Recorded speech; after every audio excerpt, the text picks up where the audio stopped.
Assalamualaikum and hi everyone. Okay, today my team and I will present about the Smart and Green City Initiative by the Iskandar Malaysia Smart City Development, Johor. Alright, so this is our team members, which is me, my Muhammad Syahid bin Sanusi, and then there's Farisha, Putri Nabila, and also the Bazila. Iskandar Malaysia is developed and coordinated by the Iskandar Regional Development Authority or IRDA. IRDA is a statutory body under the Malaysian government responsible for planning and managing also development activities within the Iskandar Malaysia region in Johor. The authority vision is to establish Iskandar Malaysia as a sustainable, competitive, and also livable metropolitan region. Its missions focus on integrating economic growth with environmental protections and social well-being through the coordinated regional planning and also development. Alright, the Iskandar Malaysia Smart City Development is a governmental-led initiative aimed at transforming southern Johor into a modern, sustainable, and digitally enabled urban region. The project was introduced in response to rapid urbanizations, environmental challenge, and the need for more efficient urban infrastructure. The key objective of this project are to promote sustainable urban growth, reduce carbon emissions, improve the quality of life for residents, and attract high-value investment. In addition, digital technologies are used to enhance the city management and optimize the delivery of urban services. Sustainability is a central component of the Iskandar Malaysia Smart City development. The project incorporates smart and green buildings that are designed to be energy and water efficient. It also emphasizes sustainable transport systems, including public transport, pedestrian pathway, and cycling infrastructure to reduce the dependence on private vehicles. Green public space, such as park and green corridors, are developed to improve the environmental quality and also community well-being. Furthermore, smart infrastructure systems, including the sensors and data platforms, are used to monitor energy use, traffic, waste, and environmental conditions, ensuring a long-term sustainable and also efficient urban development. Next, sustainability strategies in construction. For this session, I will first explain the sustainability strategies employed during the construction of the Iskandar Malaysia Smart City development. The project adopts a comprehensive approach to sustainable construction by focusing on materials, design, resource efficiency, and site practices. In terms of materials, eco-friendly options such as recycled steel, fly ash, blended cement, recycled aggregates, and locally sourced materials are prioritized. This help reduce embodied carbon, minimize transportation emissions, and conserve natural resources. Material selection is also based on the sake performance. Durable and low-maintenance materials are chosen to suit tropical conditions, which reduce the need for frequent repairs, material replacement, and long-term waste generation. Energy efficiency is achieved through climate responsive and passive design strategies. These include proper building orientation, sun shading devices, material ventilation, and the lighting to reduce reliance on artificial lighting and mechanical cooling. In addition, smart building technologies such as building management system, smart meters, and rooftop photovoltaic systems are integrated to optimize energy use and reduce carbon emissions.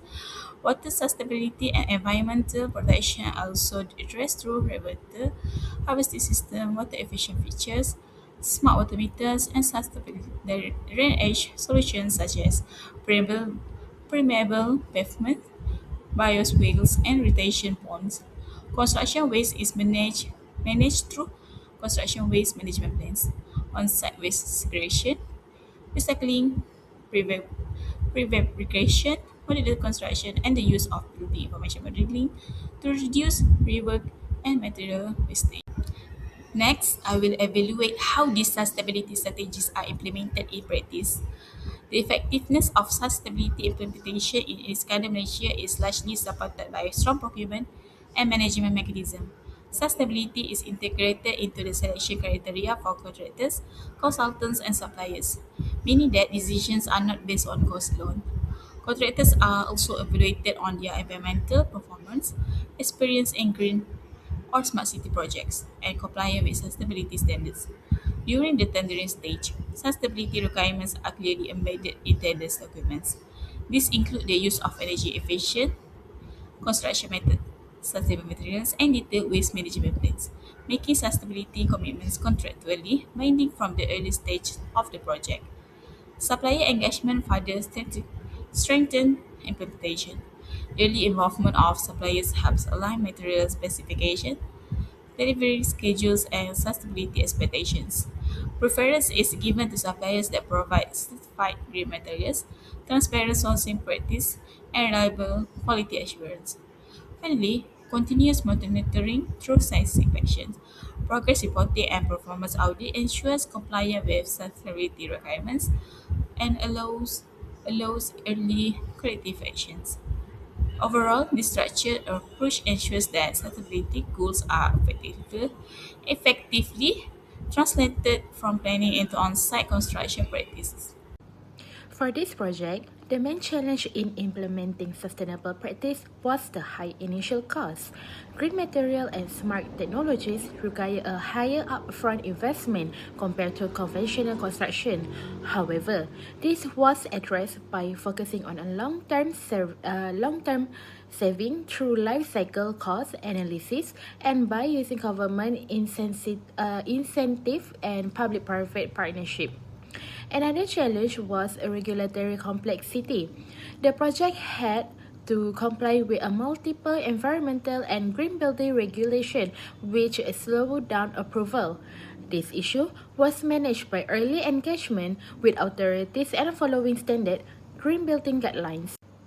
There was also resistance to change among contractor and worker who were more familiar with traditional method.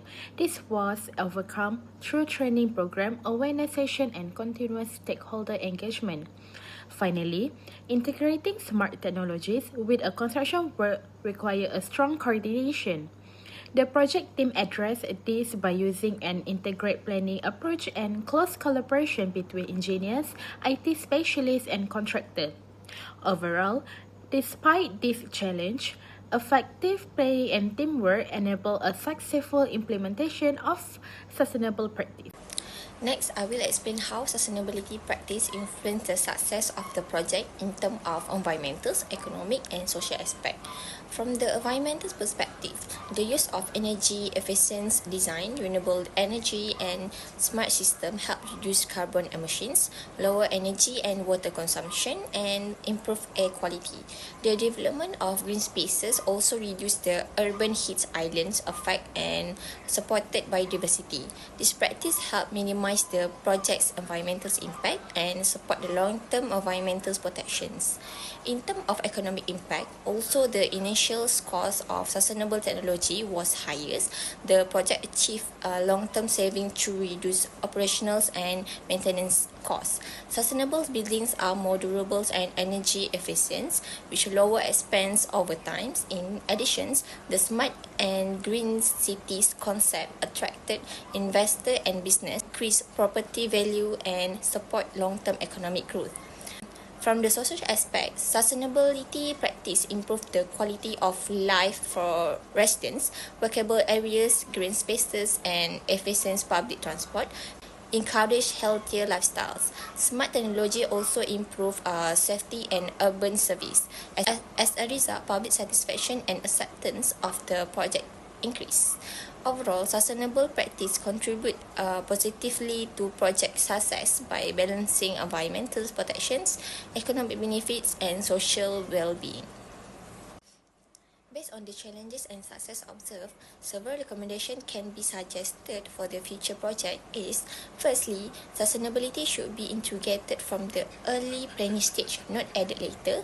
This allows better design decisions and more effective environmental solutions. Secondly, project owners should adopt a life cycle cost approach instead of focusing only on initial costs. This helps in understanding long-term saving and benefits. Thirdly, training and awareness programs should be provided for contractors and workers to reduce the resistance and improve understanding of sustainable practice. Next, collaboration between construction teams and technology provide should be strengthened to ensure smooth integration of smart system.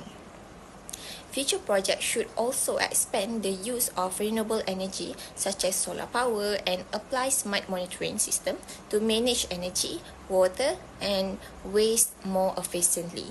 Finally, a stronger government's incentive, clear policies and continuous performance monitoring are need to encourage with the adoption of sustainable practice.